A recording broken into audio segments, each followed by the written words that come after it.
Hello, you're welcome. You're welcome onto my channel today, and it gives me great joy to observe you are viewing this video. I'm Professor Olayinka Akonle. I'm a lecturer in the university.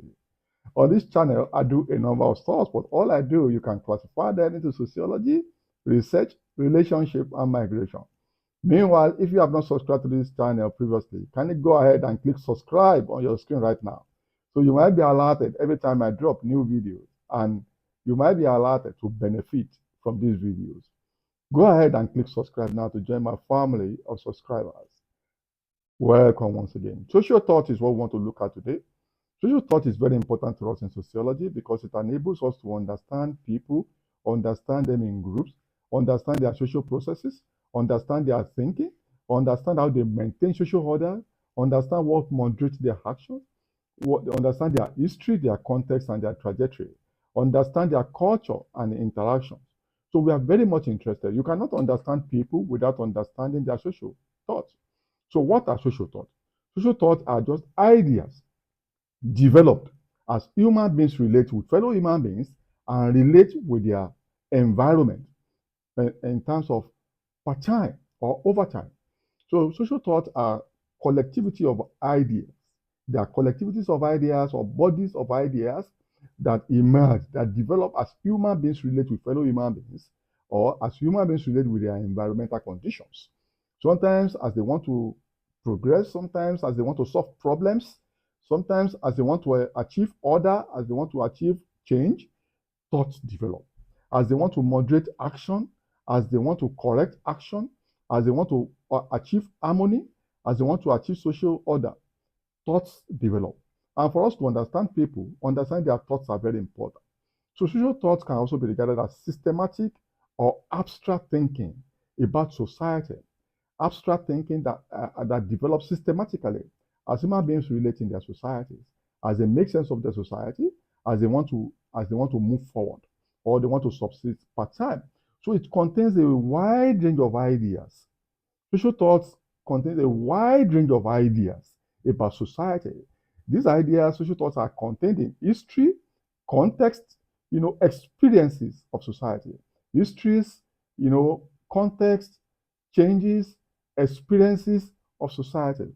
So when you hear social thought or you see representation of social thought, it tells you about the history of society, everything about that society, the experiences of people in particular society.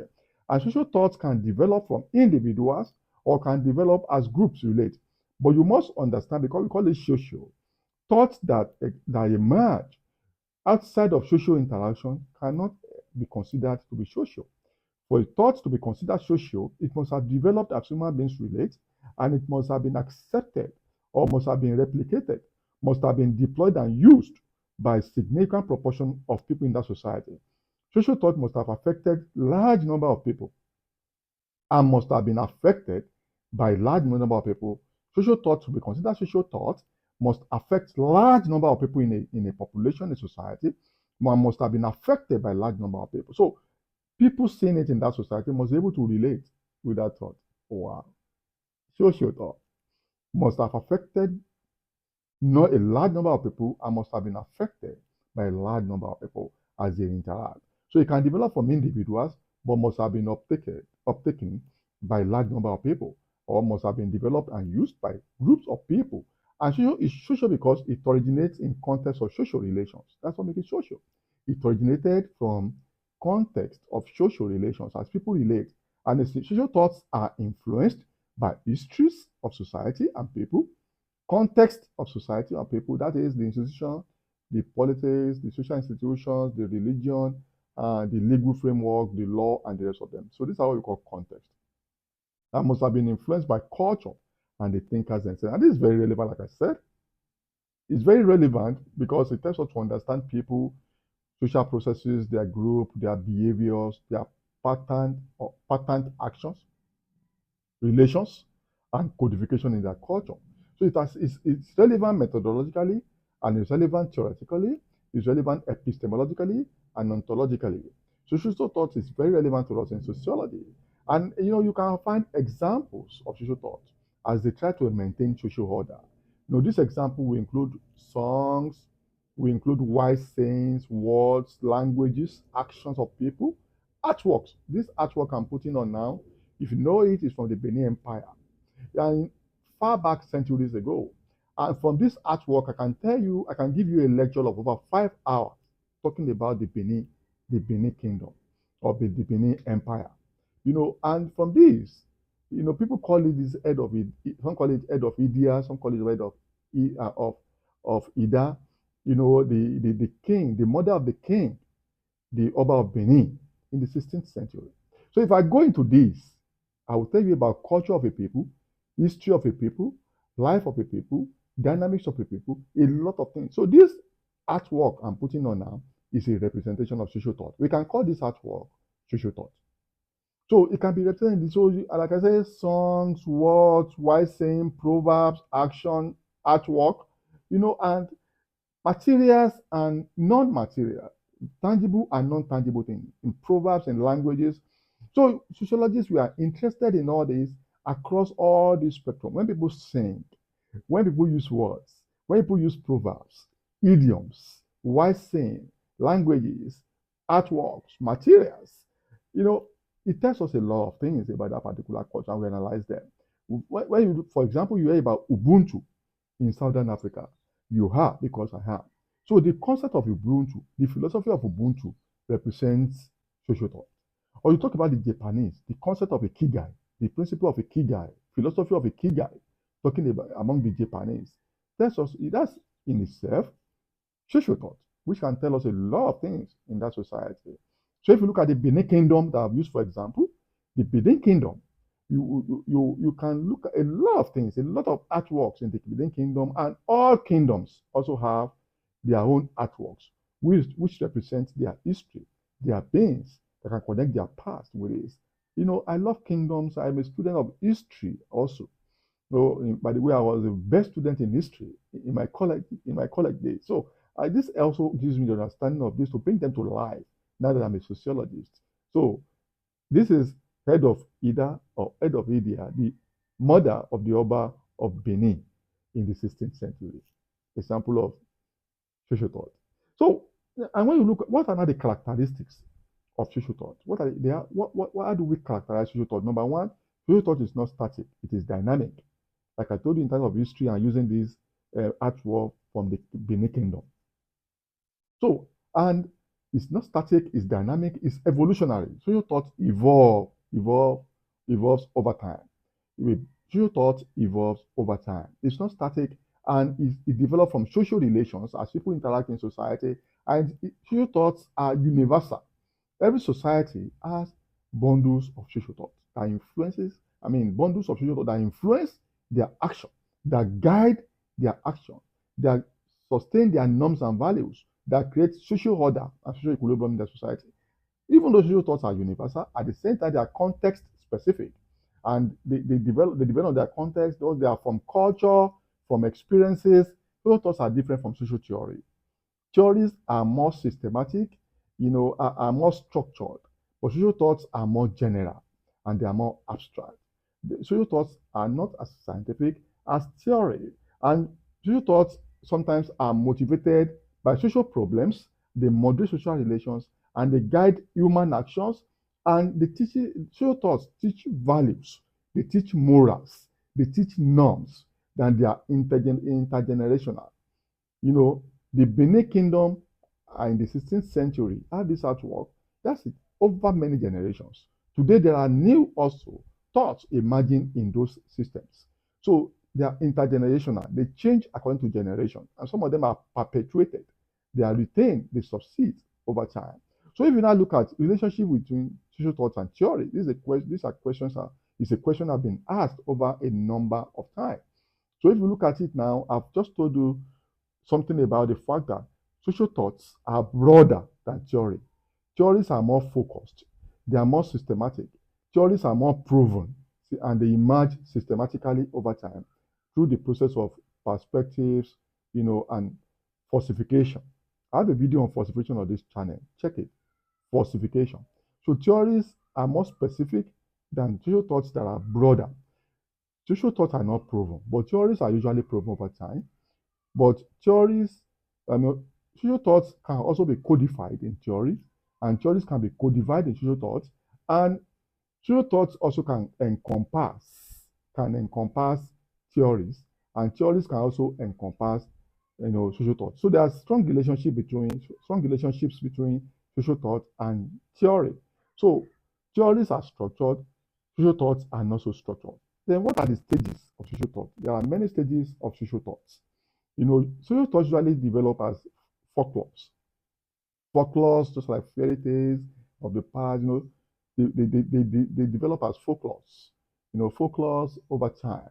Then from there, they transform to becoming philosophy. If they are adopted by so many people and are being used by many people, they become philosophies in their own right. Then they become social theories. After they become philosophies, they become social theories that can be proven. You say the theory, take this back to the relationship with theory, you will see the implication of this. So then from there they become social sciences. That is, as they move as their theories, then they are adopted broadly across wide range of disciplines. So they become social sciences. Then from there they can become laws if they transform to theory, social sciences, and they are tested, proven to be true over ages, over generations, and across times and contexts. They can become laws. So these are the way laws develop, you know, in terms of human relations. So, and if you look at all I've been saying, and I've been talking about what social thoughts are, characteristics of social thoughts, relevance of social thoughts to us in sociology and society, characteristics of social thought, relationship with theories, and stages. So finally, let me tell you something about types of social thoughts. Social thought can be classical. Classical social thoughts are those ones that have been existing in society that emerged in classical period. You can classify thoughts of Thomas Hobbes, J.J. Rousseau, Plato, Aristotle, John Locke, Saint Simon, Saint Aquinas. You know, all the thoughts of these people. So some people call them philosophers. Don't forget I said social thoughts also move from folklore to philosophy. So before these thinkers, philosophers begin to philosophize, their ideas started as social thoughts because they pick these ideas from the problems of their time, then philosophize about them. Until today, we still learning about them. So these are classical social thoughts. Then you can talk about modern social thoughts. These are thoughts that developed about the same time that sociology emerged. These are thoughts that came after the classical period. You can talk about the thoughts of people like Auguste Comte, people like Karl Marx, people like Max Weber, people like Emily Durkheim, people like Spencer, people like you know a lot of people at those points in time. If you talk about Comte, Spencer, Karl Marx, Max Weber, Emily Durkheim, you can see all these thoughts as modern. Meanwhile, I have videos on a lot of these people that I've mentioned. Talk about Ibn Khaldun. I have videos on it. I have Comte, Spencer, Durkheim, Max Weber, Karl Marx, and all the people of the time. So these are what we can regard as modern time, modern social thoughts. Now, the last one is contemporary, postmodern. Yeah, this connects with the current generation, the present time. Talk about the period of the Gen Z, and the contemporary time. You know, this postmodern social thoughts or contemporary social thoughts, talk about current issues. Even in the age of social media, these contemporary social thought and postmodern social thoughts tend to connect more with interdisciplinarity, multidisciplinarity. They all emerge from different disciplines, from different areas of knowledge. They are interdisciplinary, they are multidisciplinary, they are transdisciplinary. And they talk about the contemporary issues, contemporary social relations, contemporary problems. How do we figure them out? Especially in the terms of social media, in terms of Gen Z generation and the generation that are emerging after the Gen Z. So contemporary social thoughts are very important. So thoughts that are picked on social media, thoughts that are picked in contemporary terms can be considered social thought to the extent that they also originate as human beings relate, whether virtually, digitally on social media, or physically, as they want to make sense of themselves. When you look at, for example, street vibes, it's actually mentioned this to me, that social thoughts today among the Gen Z on social media can be considered as street vibes all manner of vibes, memes, emojis, stickers, slangs, sayings that you can pick on social media. You know, the slangs, those emojis, those memes, those stickers, the issues that have gone viral. This in themselves, and they inform actions. They affect actions. This and when it trends, when issues trends now, they create a thought process, and they can lead to change. They can galvanize collective action, and thoughts begin to develop in this place that continue to shape actions and interaction. So current issues, I know today, current slangs, current vibes, current emojis, current memes, current stickers, and current things that people say, current words are also regarded as social thought in contemporary times. Don't forget, social thought continue to evolve, and they are intergenerational. As one generation, leaves the scene, new generations come and they create their own social thoughts. The important thing is that these social thoughts have implications for action and inaction, and can lead to change, and can affect social order, and can lead to social change. So this is very important as you understand people across generations. Oh, I hope you've learned something today. I enjoyed this video. Till I see you in my next video, kindly click subscribe and bye for now.